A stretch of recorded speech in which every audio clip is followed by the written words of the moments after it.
কলকাতা পুরসভার মেয়র পদ থেকে ইস্তফা দিলেন তৃণমূল কংগ্রেসের বর্ষিয়ান নেতা ও কলকাতা বন্দর কেন্দ্রের বিধায়ক ফিরহাদ হাকিম। দলনেত্রী মমতা বন্দ্যোপাধ্যায়ের সম্মতির পাওয়ার পরই তিনি এই সিদ্ধান্ত নিয়েছেন বলে দলীয় সূত্রে জানা গিয়েছে।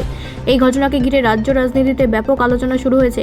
2018 সাল থেকে কলকাতার মেয়র হিসেবে দায়িত্ব পালন করে আসছিলেন ফিরহাদ হাকিম। সম্প্রতি রাজনৈতিক পরিস্থিতি এবং দলের অভ্যন্তরীণ টানাপোড়েনের মধ্যে তার এই পদত্যাগ বিশেষ তাৎপর্যপূর্ণ বলে মনে করছেন রাজনৈতিক পর্যবেক্ষকরা। বিভিন্ন সূত্রের দাবি, পশ্চিমবঙ্গের রাজনৈতিক ক্ষমতার পরিবর্তনের পর পুরো প্রশাসন পরিচালনা নানান বাধার সম্মুখীন হচ্ছিলেন তিনি। সেই কারণেই বেশ কিছুদিন আগে দলনেত্রীর কাছে পদত্যাগের ইস্তফা প্রকাশ করেছিলেন। তৃণমূল কংগ্রেসের মুখপাত্র কুণাল ঘোষ জানিয়েছেন, ফিরহাদ হাকিম সম্মানজনকভাবে দায়িত্ব থেকে সরে আসতে চেয়েছিলেন এবং মমতা বন্দ্যোপাধ্যায় তার সেই অনুরোধ মেনে নিয়েছেন। দলের পক্ষ থেকে দাবি করা হয়েছে, এটি কোনো বিচ্ছেদের ঘটনা নয়, বরং দলের সাংগঠনিক পুনর্বিন্যাসের অংশ হিসেবে দেখা উচিত। তবে বিরোধীরা বিষয়টিকে ভিন্নভাবে দেখছে। বিজেপির অভিযোগ, তৃণমূলের অন্তরে ক্রমবর্ধমান অসন্তোষ ও নেতৃত্বের দ্বন্দ্ব এই পদত্যাগের মূল কারণ।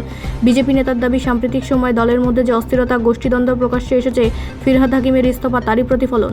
বামফ্রন্ট ও কংগ্রেসও কটাক্ষ করে বলেছে, দীর্ঘদিন ধরে প্রশাসনিক ও রাজনৈতিক স্তরে জমে থাকা অসন্তোষ এখন প্রকাশ্যে আসতে শুরু করেছে।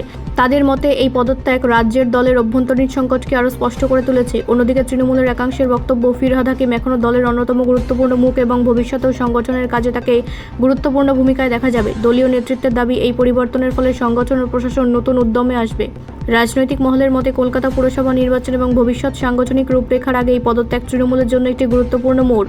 এখন নজর থাকবে কলকাতার পরবর্তী মেয়র হিসেবে কাকে বেছে নেওয়া হয় এবং এই পরিবর্তন রাজ্যের রাজনৈতিক সমীকরণে কতটা প্রভাব ফেলে। ব্যুরো রিপোর্ট, রাষ্ট্রীয় প্রসার বাংলা।